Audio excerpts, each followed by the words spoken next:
If you're searching for a definition of interdependence or global public health, then it can now be found in one word, and the word is Ebola. The Ebola virus is causing huge panic in West Africa, as can well be understood, because by the time you see this video, fully 1,000 people will have died.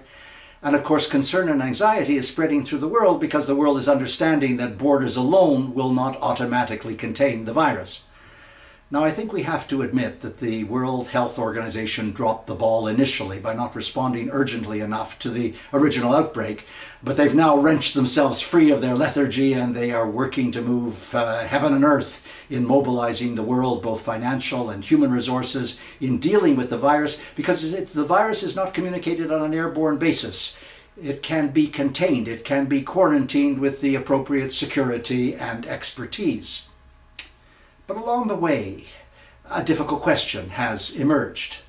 The two Americans who are being treated in Atlanta under the auspices of the Centers for Disease Control are receiving a serum, which may help to keep them alive. And we're thrown right back into the parallel with the earliest days of the AIDS pandemic, when there were always drugs available in the rich West, and Africa was consigned to oblivion. And we must never allow that double standard to occur again. Now, I'm perfectly ready to admit that the serum has not been tested on humans. It's been tested on monkeys with some positive effects. The serum is being manufactured in a tiny little biotech firm in Kentucky with only 9 employees, although others are clambering aboard, and it's dependent in its ingredients on tobacco leaves, and the tobacco leaves are controlled in this instance by the Reynolds Tobacco Company, so the difficulties proliferate. But in a calamity of this kind, you cannot allow the double standard to persist. The World Health Organization is gathering a group of ethicists together to decide on what to do with the serum. Frankly, you don't have to be a Solomon to decide. You simply have to make the serum available to all to the extent that it is available. Yes, there may be lousy side effects. Excuse me, what side effect is lousier than death?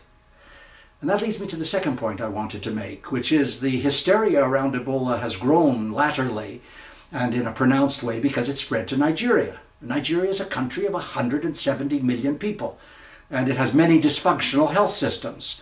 And it doesn't have the kind of governance on which you can rely in the midst of a catastrophe.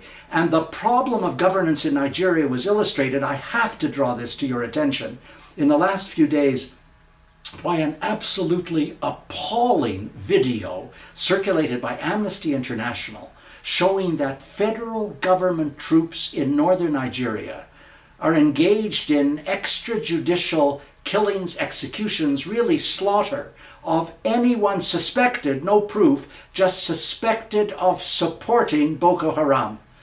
So you have federal government troops engaging in the kind of terrorist tactics which are indicative of the terrorist organization, with total desecration of human rights.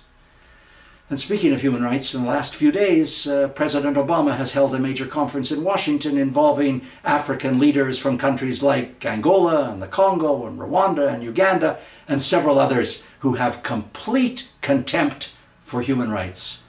And all the United States seemed to be concerned about was trade and commercial activity. You never allow trade to trump human rights and make them invisible. It's a terrible error in judgment. That was last week. I'm Stephen Lewis.